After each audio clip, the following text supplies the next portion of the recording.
welcome back to Maple Leafs Man Advantage. If you've been here before, if this is the first time visiting, thank you very much for checking this out.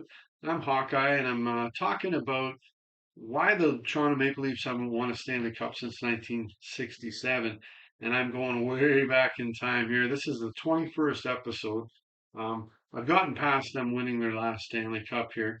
But I'm going to talk about a couple of trades that happened. I'm going to wait for the big one. That's the next one. But a couple of trades that happened in the season of 1967 68. This would happen during the winter. Now, the first one happened just before Christmas, and Leafs GM Punch Imlach worked out a deal with the Minnesota North Stars and Ren Blair. Now, this one's a big trade because there's a lot of players involved in this one here. Going to Toronto in this trade was center Len Lund, defenseman Don Johns, right winger Murray Hall, left winger Ted Taylor, right winger Duke Harris, and the rights to goaltender Carl Wetzel. That's six guys right there. Now going to Minnesota in this trade is left winger JP Parisé and center Milan Merceda. So we're going to take a look at these players and see what happened to each of these guys. So I'm going to look at who came to Toronto first. And first off, we'll take a look at Len Lund. I think it's pronounced Lund. By this point in his career, he had played 301 games in the NHL. He had 38 goals, 80 assists for 118 points. In fact, he actually scored 50 goals in the AHL for the Buffalo Bisons back in 1964-65.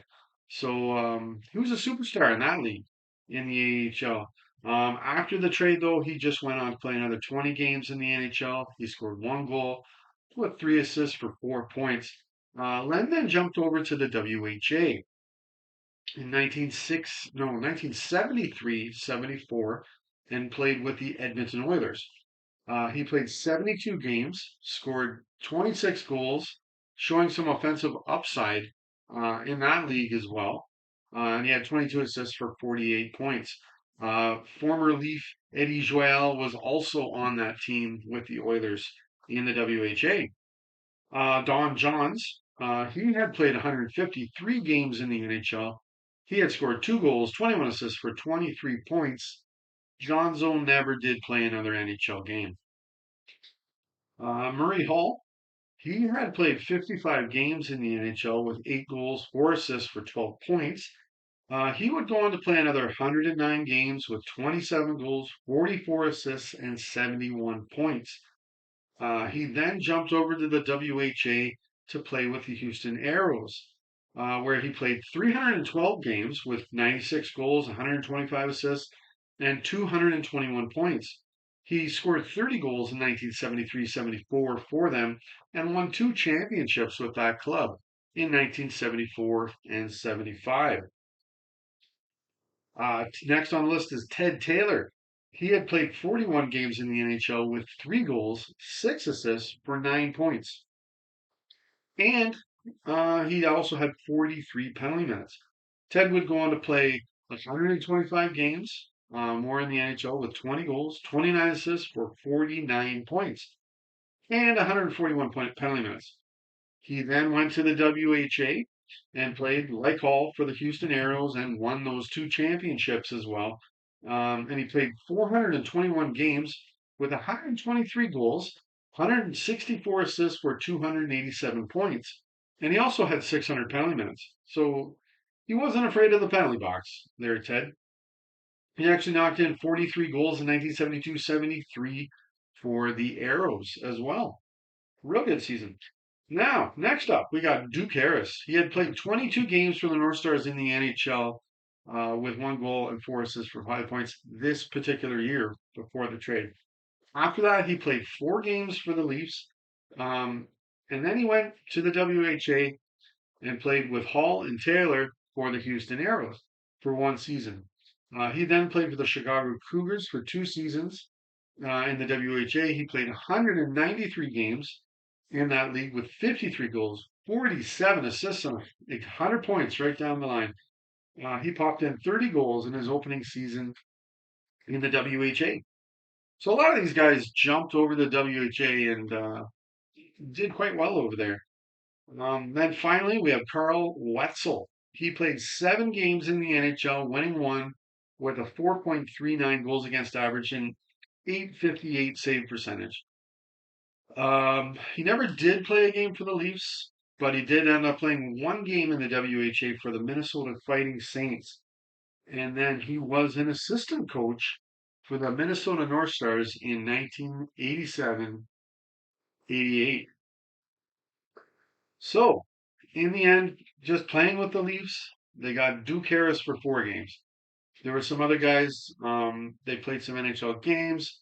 But what happened is all of these other players were transferred over to the Vancouver Canucks of the NHL after they purchased the WHL club that they were playing for.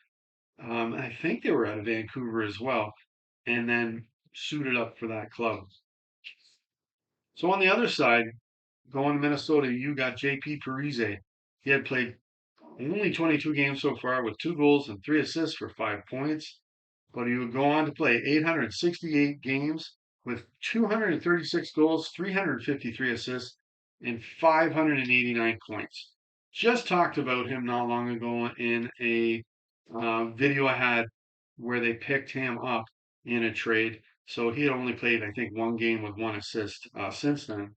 Now, Marcetta, the other guy, he had played 3 playoff games the previous season for the Leafs and was one of the winners of the Stanley Cup, 1967 Stanley Cup.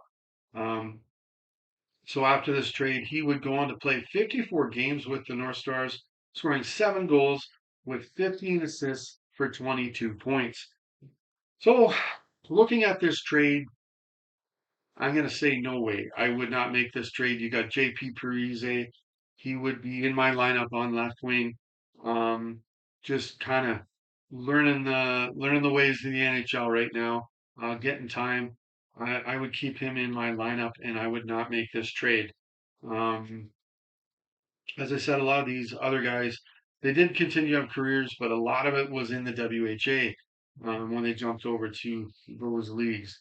Um, so no, I would not make that trade. As I said, just keep JP on the club as well as Marcetta. I would have him as my fifth centerman this year, and put him in when he would be needed. So the other trade happened on January the 13th, 1968. And this was also between the Leafs and the North Stars. Now this one, I'm fine with. I got no problem with this one. Center Bronco Horvat. Man, that sounds like a hockey player right there. He went to Minnesota while cash, a bag full of cash, came back to Toronto from Minnie. Bronco, he had played 420 games. He scored 140 goals with 179 assists for 319 points. That's not too bad. He actually had scored 49 goals to lead the NHL in 1959-60 when he played with the Boston Bruins. He was also an All-Star that season. So that was Broncos' best season right there. Yeah, due to reduced offensive numbers and it just being a 6-team league, Bronco may have been just swallowed up into the minors. And after the 1962-63 season, he wasn't back in the NHL. He was 37 years of age by the time of this trade, so his career was certainly winding down. But much like Jerry Amon, he was good enough to play in the NHL now. We have 12 teams that has been doubled. He would go on to play 14 games for Minnesota after this trade, scoring a goal with 6 assists for 7 points. I'm fine with this trade. No problem at all. Let Bronco play again in the NHL and send him to Minnesota. I'm fine with that. So there you have it.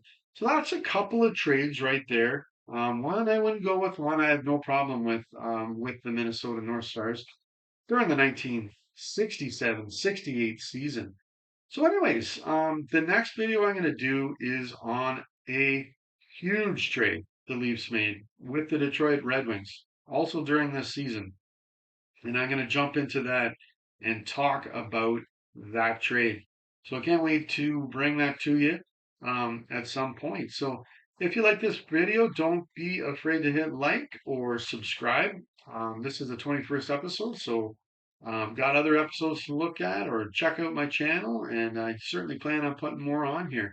And if you want to comment on anything, you can do that as well. But anyways, have yourself a wonderful day and go Leafs go.